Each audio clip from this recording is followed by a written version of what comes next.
So Christmas is around the corner, and for one of the most iconic holidays ever, I figured I would make a build themed around it.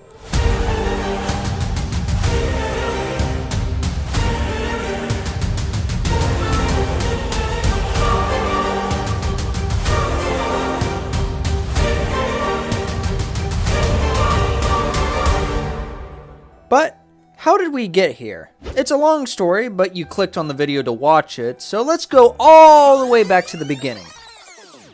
And before I tell you how this started, please drop a like and sub. I'm trying to get to 5k subs by the end of the year, so any little bit helps. I also stream my builds here on YouTube and Twitch, so check that out if you want to watch the full process. So with the shameless self-promotion out of the way, let's get back to the main topic. So I wanted to make a Christmas mansion for this project. However, I struggled to figure out what style I wanted this mansion in. At first I considered Gothic, but quickly threw that idea out. Wrong holiday for that. Then I considered a Victorian style mansion.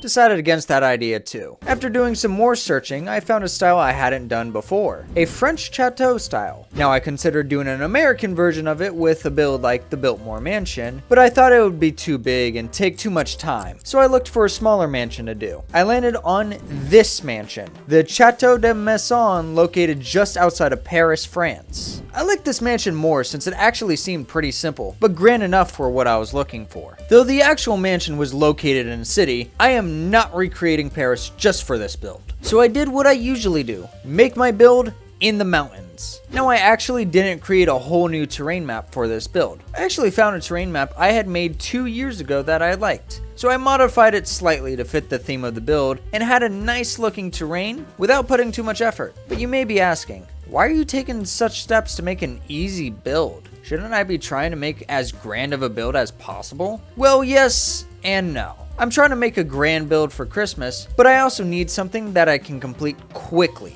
since by the time you see this video, I will be off skiing in the mountains.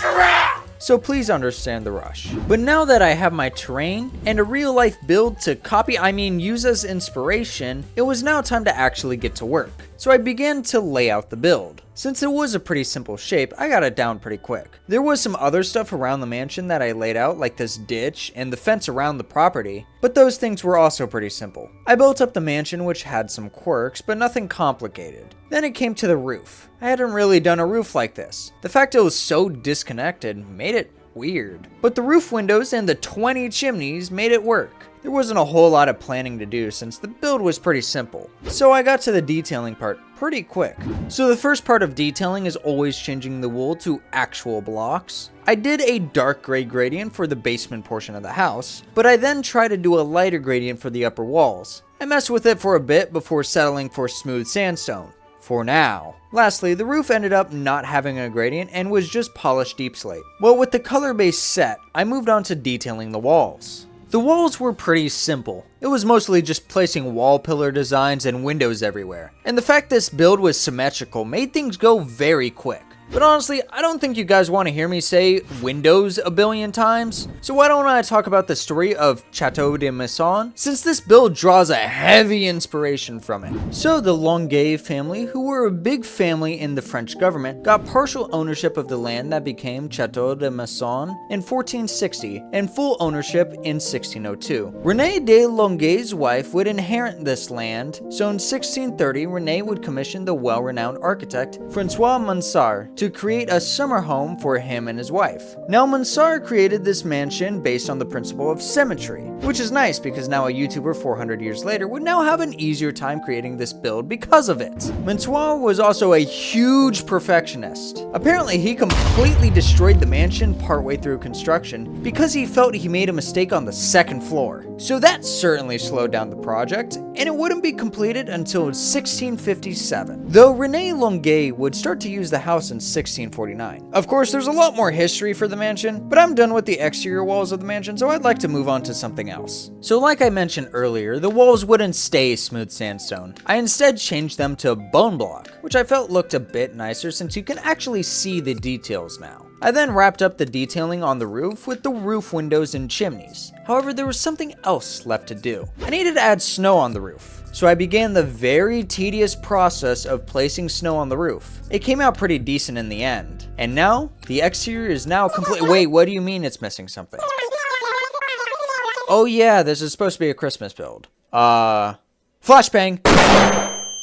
Okay, now the exterior of the mansion is complete. Just ignore how plain the front yard of the build is. Now we can call this project done, since I don't have a lot of time. Wait, I got this project done in 2 days. So if you multiply by 3 by the square root of 5, and you carry over 1. You know what? I got loads of time left. Let me make this front garden look a bit prettier. Let me add a gate, a frozen fountain, some sort of garden, and some Christmas trees. Now this project is complete. Wait, if you divide it by 7 and figure out the circumference of the circle, I can do the interior. Yes!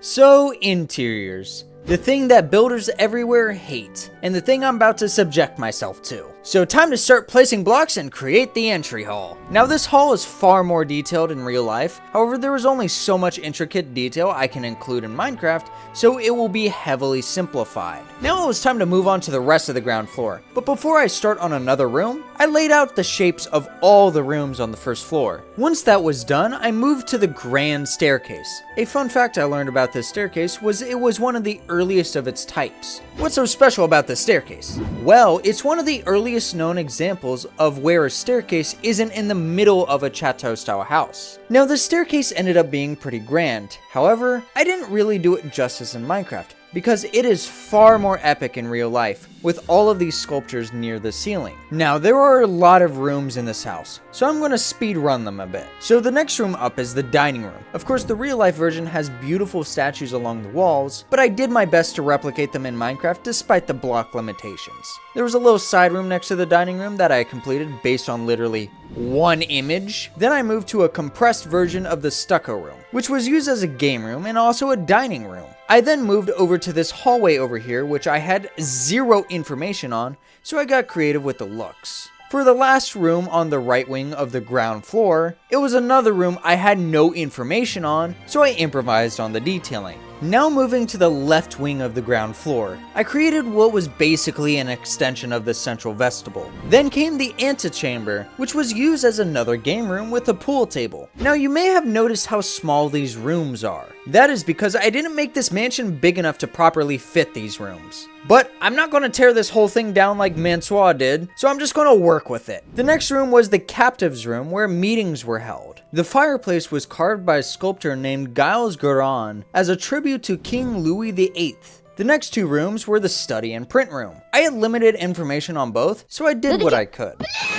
Then came the last vestibule, which I just copied from the other one. Now comes the second floor, or what Europeans would call the first floor for some reason. The first room I did was the room that I had so many pictures of, the Great Hall. Literally every time I went to look for pictures for other rooms, I would end up getting a picture for this room. And even with all those pictures, I ended up messing up the room. But once I realized what was wrong, I was able to quickly fix it. Once that was done, I moved over to the king's bedroom, which it's funny it's named that way since no king ever had permanent residence at this mansion. It was really only used occasionally when the king would visit, but it was a grand room nonetheless, so I tried to represent that as best as I could in Minecraft. Then came the mirror room, which is very difficult to do since there are no mirror blocks in Minecraft, but I tried. Now for the last room on this wing of the mansion, another study, which is another room where I had barely information on, but I did my best. And you may be wondering why there's no time lapse for the past few rooms. Well, that is because I somehow forgot to record the replays of all of those rooms.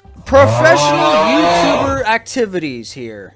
Anyway, now I'll move to the other wing where the other bedrooms lie. The first one I worked on was the ladies' apartment, which ended up being pretty small because, like I said earlier, I made this entire mansion a bit too small. The next bedroom was the room of Markel Launay. His room ended up being a decent size, so I was able to fit many of the details that were in the real life counterpart, though I wasn't able to do the intricate wallpaper. Then for the last rooms in this wing, I just winged it since I had absolutely zero information of what was there. Though that will complete this floor, and that just leaves the basement. Now honestly, I just got tired of recreating what already exists, so I just went wild in the basement. I created my own entry hall for the basement, my own servant's room, my own basement dining area, my own kitchen since there wasn't one included on the top floors. I even added a bathhouse since there should be a way for the residents of this house to wash themselves. Also, a side note, I did include a bathroom on the second floor, so no need to yell at me in the comments for that. But with the basement now complete, the mansion is now done, but it isn't very Christmassy. So I added some decorations in some of the rooms to add some festive spirit. This wasn't exactly the speed run I promised, but now the mansion is officially done, though the project isn't. I need to add a way to get to this mansion. So I created a road leading to this mansion.